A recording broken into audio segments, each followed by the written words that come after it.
but my life has never been scripted.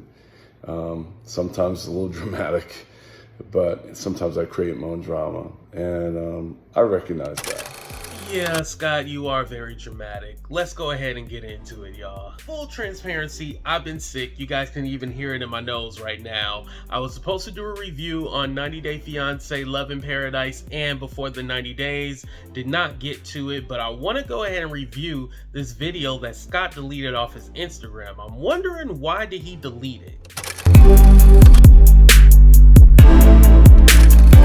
Scott deleted the video because it was so dark and the quality was bad. Maybe that's why he deleted it, but anyway, that's here nor there. As you guys know, a few weeks ago, Scott was saying that he was stuck in New York. He wasn't able to get home, had to quit the job that he was working at, trying to find a new job, needing to go back to Tampa. It was a lot going on with Scott. We do know that he admitted that he maxed out his credit cards, ran out of money. He was waiting on some kind of money from a friend or something like that. A lot of people hinted to that could have been Liz. Now, Liz is his ex-girlfriend that's going to be appearing on the show this coming Monday, and this was the woman that he was talking to before Lidia. I think this is going to give us a lot of clues into what's happening with Scott now. He also alluded in this video that I'm going to show you guys that, you know, in the next 4 parts, we're going to be seeing more of his story revealed. So I'm really curious into what went on before Scott got on 90 Day Fiancé. Now, I don't like to beat people when they down. However, I've always learned if you don't have the money to give, do not give anybody or let anyone borrow any money if you don't have it. That's why a lot of people are speculating that he probably gave away his money to some woman and now he's broke and doesn't have anything. Can I be honest with y'all for a minute? I felt like the storyline with Scott and Lidia was fake. You know, Lidia is Pedro's mom, and then he has a sister. I just feel like they just wanted to be on TV again, and this is a perfect way for them to get their own spinoff show, because we know Pedro and Chantel are getting a divorce, so why not get their own spinoff show? Unfortunately, with Scott, he may have signed up for the show and thought it was going to be all easy, but didn't realize that the 90 Day Fiancé fans, they do not play around. If they don't like you, they're going to let you know. And he probably wasn't ready for what was coming with the territory. But that's here nor there. Let's go ahead and get into Scott's video. Hey, I just want to reach out to everybody. Going through some things in my life, but I'm in a good place, just working on myself. A lot of people ask me many things and drawing conclusions based on what I did on a TV show.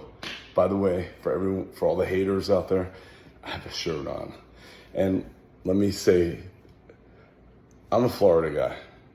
Since I've been like 12 years old, I moved from Brooklyn, I came to Florida, and I learned how to fish, and I love the beach, and I gravitate towards the water. And I've always been somebody that just loved to be in a pair of beach shorts and flip-flops. And that's it, all the time. It has nothing to do with fitness or working out.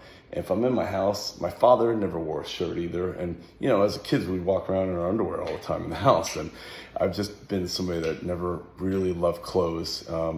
My wardrobe is pretty much like Under Armour, t-shirts, tank tops. I like jeans. I like the buckle jeans. I hate dress clothes. I never was somebody that liked dress clothes. Scrubs, 27 years, always wearing scrubs. Always find ties binding and constricting. Shoes, I've always liked I switched to the Brooks because I used to have severe plantar fasciitis in my feet.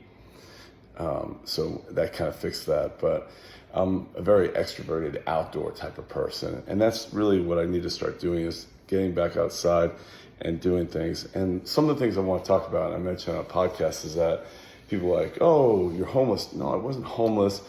At that time, I was maxed out my cards and I had things going on and I was waiting to get paid from somebody and things didn't materialize. It was a snowball effect since I've done the show, but I'm working on myself. I'm working out taking an equity line on my house and addressing a lot of those things right now.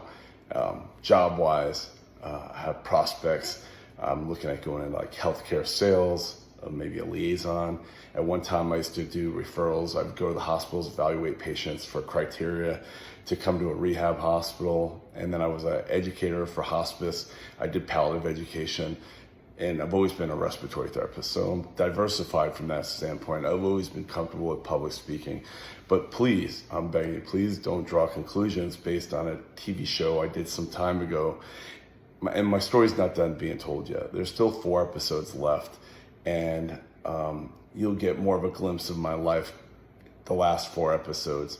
And I think that's really important. So just please don't draw conclusions. I'm okay just working on myself.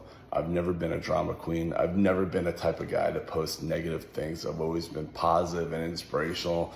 And sometimes when you're down, people like to kick you and draw these conclusions.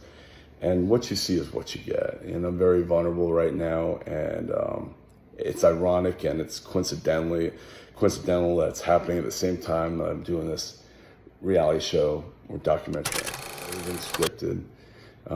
Sometimes a little dramatic, but sometimes I create my own drama, and I recognize that. But I'm a good person, and I have a heart, and I put myself second always, and I love everybody, and I love everybody that's given me all this support, and you guys are all truly my friends now. And you realize, like I said before, your friends aren't always your friends, and your enemies aren't always your enemies. Because what did Mike Tyson say? And only a friend can hurt you. So I'm going through some therapy too, working on myself. So, but it's hard. You have a broken brain, a broken heart, and I'm doing the best I can, and I'm still smiling, and I'm working on everything. So I just want you guys all to know I love you very much. I love the support, and I'm evolving, and I'm growing, and I'm starting a new chapter in my life. And I said on the podcast, life is like that. 1 minute you can have a stroke, next minute you can be on reality TV. And who knows, you go from the highest place and have money, and you go to a lowest place. And that's been the story of my life, a roller coaster. But I've always overcome adversity, and I've always been strong. But right now I'm being tested. So please don't beat up on me. I'm not asking, I'm not begging, I'm not asking when to pay my bills. I'm figuring things out right now. So I love you guys, and you mean the world to me. And thanks for supporting me. And I'm here. And I try to respond to everybody as well, the best I can. And hopefully you guys recognize that. Okay, have a great day. Bye.